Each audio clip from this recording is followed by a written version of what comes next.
எதிர்கட்சிகளை அடக்கி ஒடுக்கி அந்த முன்னாள் முதல்வரை பிரதமரை கைது செய்து கிட்டத்தட்ட 8 ஆண்டு காலம் சிறையில வைத்து எதிர்கட்சிகளே இல்லாமல் தேர்தலை சந்தித்து பிரதமரான நிலைமை இன்றைக்கு என்ன?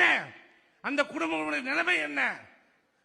இப்ப 20 நாளுக்கு முன்னாடி சிரியாவை ஆண்டு கொண்டிருந்த அசாத் 50 ஆண்டு காலம், 1 வருஷம் இல்ல 2 வருஷம் இல்ல 50 ஆண்டு காலம் அந்த குடும்பம் அந்த நாட்டை ஆண்டு கொண்டிருந்தது. இன்றைக்கு அந்த அசாத் வெளிநாட்டுக்கு தப்பி ஓடி இருக்கிறார். மக்கள் பொங்கி எழுந்து அவருடைய அரண்மையை அடித்து நொறுக்குகிறார்கள். அந்த அசாத்துடைய தலையை வெட்டி செருப்பால் அடிக்கிறார்கள். அந்த நிலைமை மக்கள் பொங்கி எழுந்தால், ஏற்கனவே எழுந்ததால் தான் உன் மீது சேரடிக்கப்பட்டது.